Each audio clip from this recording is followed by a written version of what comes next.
Hello guys, welcome in my channel. I am Pratiksha Gaur. आज हम बात करेंगे नेचुरल रिसोर्सेज। जो हमारा टॉपिक चल रहा था रिसोर्सेज, इससे प्रीवियस वीडियो में आपने देखा होगा इसमें टाइप ऑफ रिसोर्सेज।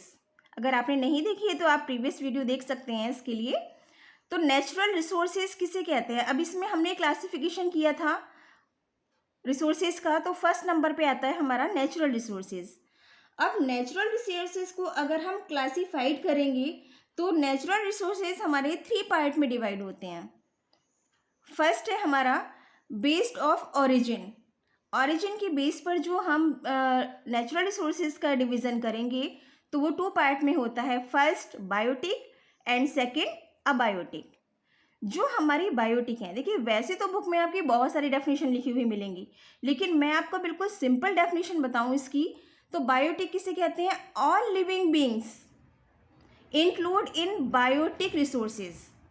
जितने भी हमारे लिविंग बींग्स हैं वो हमारे बायोटिक रिसोर्सेज में इंक्लूड होते हैं। अब मैं आपको एग्जाम्पल से क्लियर करती हूँ ये। तो एग्जाम्पल में अगर हम देखेंगे इसमें, जैसे हमारा नेचुरल वेजिटेशन। नेचुरल वेजिटेशन क्या है? हमारा लिविंग बींग्स है, क्योंकि इसमें सारे प्लांट्स और ट्रीज आते हैं, हमारे फॉरेस्ट आते हैं हमारे इसमें, तो ये हमारा लिविंग बींग है तो बायोटिक हो गया। वाइल्ड लाइफ में हमारे एनिमल्स आते हैं, तो एनिमल्स क्या है? हमारे लिविंग बींग, इसलिए ये बायोटिक रिसोर्सेज हो गए हमारे। उसमें आता है एक्वेटिक इकोसिस्टम। एक्वेटिक इकोसिस्टम क्या है हमारा? जिसमें कि जिसे हम कहते हैं फिशरीज, मछली पालन। तो ये हमारा सॉल्ट वाटर में भी होता है और फ्रेश वाटर में भी होता है। अब आप देखेंगे जितने साउथ की स्टेट हैं हमारे, तो वो सब उनका मेन ऑक्यूपेशन क्या है? फिशरीज। वो सब मछली पालन कहाँ करते हैं? ये समुद्र में। तो वहाँ सॉल्टी वाटर है, सॉल्टी वाटर में भी बहुत इजीली हो जाती हैं ये, और फ्रेश वाटर में भी। तो ये सारी चीज़ें हमारी आ गई, ये सारी एक्टिविटीज़ आ गई हमारे बायोटिक रिसोर्सेज में। अब हम बात करते हैं अबायोटिक रिसोर्सेज। तो जो हमारे अबायोटिक रिसोर्सेज हैं, अगर हम इसकी बात करें तो all non living things include in abiotic resources. जितनी नॉन लिविंग है, जिसमें जान नहीं है, वो हमारे इसमें आ जाती हैं, अगर हम इसे सिंपल वे में समझते हैं तो। जैसे कि हम इंक्लूड करेंगे लैंड यूटिलाइजेशन। तो ये किस लिए यूज़ होता है? हमारा सेटलमेंट के लिए। जो हमारी लैंड है, हमारी ज़मीन है, सेटलमेंट मीन्स हम उसमें घर बना कर रहते हैं, हम फैक्ट्रीज इंडस्ट्रीज सेटअप करते हैं, एग्रीकल्चर करते हैं, उसमें उसे बहुत तरह से यूज़ जो हम करते हैं, तो वो हमारा अबायोटिक रिसोर्सेज में आता है। सॉयल हमारा अबायोटिक रिसोर्सेज है। देखिए आप लोगों को इसमें कन्फ्यूज़न होगा, सॉयल हमारा बायोटिक रिसोर्सेज है, लेकिन फॉरेस्ट और वेजिटेशन हमारे बायोटिक में आते हैं, हमारे लिविंग बींग्स में आते हैं, वो हमारे बायोटिक हैं। वाटर जो हमारी इसेंशियल नीड है, अबायोटिक में आता है, कि हमारे animals, plants and human being सभी को वाटर रिक्वायरमेंट है। फिर आते हैं हमारे मिनरल्स। जितने भी हमारे मिनरल्स हैं, all type minerals include in abiotic resources. तो ये तो आप लोगों ने देखा बायोटिक रिसोर्स और अबायोटिक रिसोर्स का, है ना। एक बार अगर हम शॉर्ट में समझें, all non living beings include in biotic resources, all non living things include in abiotic resources. ये तो हमारा हो गया बेस्ड ऑन ऑरिजिन। अब हम बात करते हैं, इसमें सेकंड आता है नेचुरल रिसोर्सेज का सेकंड पार्ट है हमारा स्टेज ऑफ डेवलपमेंट।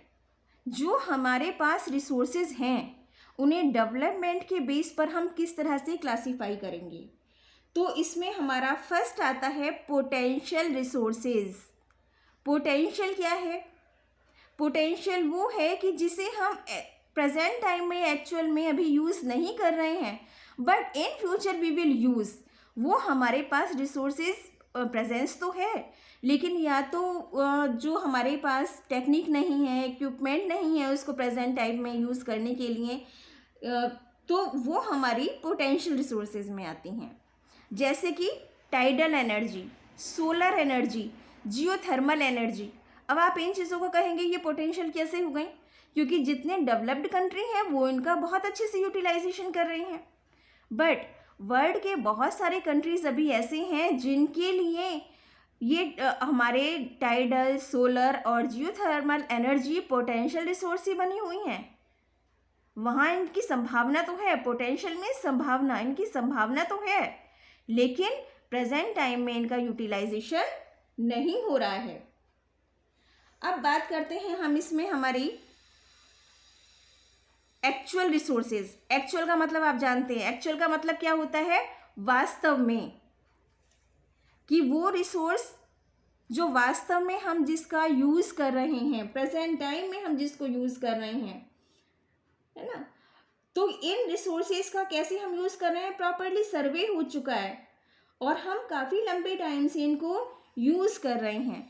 तो उसमें हमारे आते हैं एग्जाम्पल, देखें हम, जैसे कि आयरन और कोल, लंबे टाइम से हम इनका यूटिलाइजेशन कर रहे हैं। तो ये हमारी जिनको हम यूज़ कर रहे हैं प्रेजेंट में, वो हमारी एक्चुअल रिसोर्सेज हैं। जिन्हें हम प्रेजेंट में यूज़ नहीं कर रहे हैं, in future we will use, तो वो हमारी पोटेंशियल रिसोर्सेज हो गई। और ये किसके बेस पर हमने क्लासीफाई किया है इनको, stage of development, stage of development के बेस पर हमने इन दोनों को क्लासीफाई किया है। अब बात आती है जो हमारी एक्चुअल रिसोर्सेज हैं वो किस किस चीज़ के ऊपर डिपेंड होती हैं, दियर एक्सेसिबिलिटी, वो हमारी कितनी मात्रा में उपलब्ध है, कहाँ पर उपलब्ध है, एंड यूटिलाइजेशन, और प्रेजेंट टाइम में हम उन्हें किस तरह से उनका यूटिलाइजेशन कर रहे हैं और फ्यूचर के लिए हमारी क्या पॉलिसी है उनको लेकर। तो ये सब हमारी एक्चुअल रिसोर्सेज के पॉइंट्स थे। अब नेचुरल रिसोर्सेज का थर्ड पॉइंट आता है हमारा क्लासिफिकेशन में, रिन्यूएबिलिटी, बेसिस ऑफ रिन्यूएबिलिटी, कि वो रिन्यूएबिलिटी के बेस पर अगर हम उसको डिवीज़न करते हैं तो उसमें हमारा क्या आता है, 2 पॉइंट्स आ जाते हैं फिर। एक तो रिन्यूएबल रिसोर्सेज, दूसरा नॉन रिन्यूएबल रिसोर्सेज। जो हम प्रेजेंट टाइम में यूज़ कर रहे हैं, ये सब हमारे एक्चुअल रिसोर्सेज का पार्ट भी हैं। जो हम इनको यूज़ कर रहे हैं, जैसे कि हमारी solar energy, solar power, wind and tidal energy, crops, forest, fisheries, wild life, air and water etcetera, ये सब हमारे रिन्यूएबल रिसोर्सेज हैं। मीन्स हम इनका जितना यूटिलाइजेशन करते हैं ये रिन्यू होते रहते हैं, फिर अपने आप से जनरेट होते रहते हैं। रिन्यू तो सारे ही होते हैं, लेकिन जैसे हम इनका यूटिलाइजेशन करते हैं उसके साथ साथ ये जनरेट होते रहते हैं, हमारे लिए रिन्यू होते रहते हैं। तो ये हमारे रिन्यूएबल रिसोर्सेज में इंक्लूड होते हैं। अब हम बात करते हैं अपने नॉन रिन्यूएबल रिसोर्सेज की। तो जो हमारे नॉन रिन्यूएबल रिसोर्सेज हैं उसमें आ गए हमारे सारे मिनरल्स, फॉसिल फ्यूल्स। तो मिनरल्स और हमारे फॉसिल फ्यूल्स रिन्यूएबल कैटेगरी में आते हैं।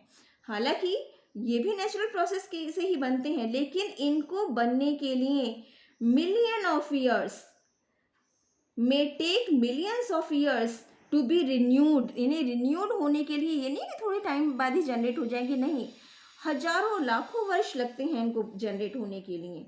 जैसे कि अब हम एग्जांपल लेते हैं फॉसिल फ्यूल्स।